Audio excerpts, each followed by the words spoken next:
The confident style she has brought to the White House and her much admired fashion sense, but also her sense of purpose and her intelligence.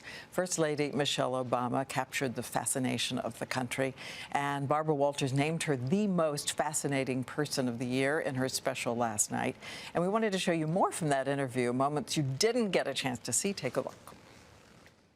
You know, I understand that many nights when you and the president and the girls sit down for dinner, you do something called the rose and the thorn, yes. The best and the worst. Yes.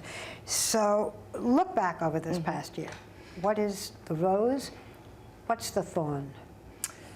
The roses have been the response of people, not just this nation, but around the globe, seeing the warmth and the excitement.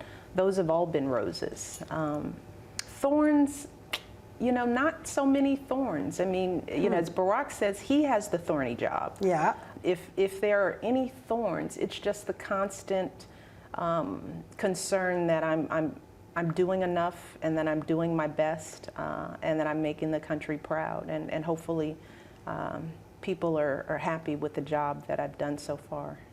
There was an interview with you and your husband in which you frankly talked about the fact that at some point in your marriage, the fact that he wanted politics bothered you. He was away a lot. You were bringing up the kids by yourself. Yeah. And when did you say, it's okay?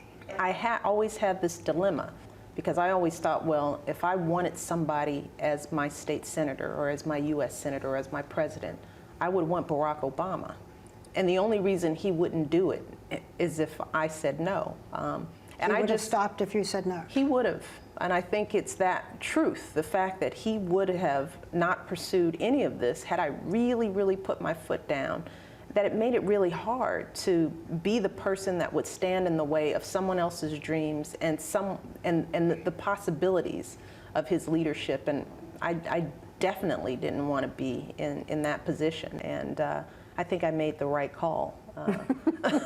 It's a little late if you didn't. That's right. I mean, here we are. Right. Can we talk about your arms? My arms? Your arms. Why, certainly. Yes. Well, there has been so much written about Why would you want to talk about my arms? Well, right? nobody has said a thing about your arms. So do you feel pressured to have great arms? Do you have to get up every day and do the exercises? I'm so glad you wore a sleeveless dress. Of course, of course. You know, I have to say that my personal routine hasn't changed much in the past 11 years. I mean, I really started right after I had Malia, our oldest. And some of that was, you know, in all honesty, it was a little sort of revenge. Because I'm married to a man who has worked out all of his life, and regardless of how busy he is, he finds the time to work out. And there was a point at which I got a little resentful of that. So, you know, if there's anything that I can attribute these arms to, it's probably just determination. Do you have any guilty pleasures? Oof. It's usually food-based.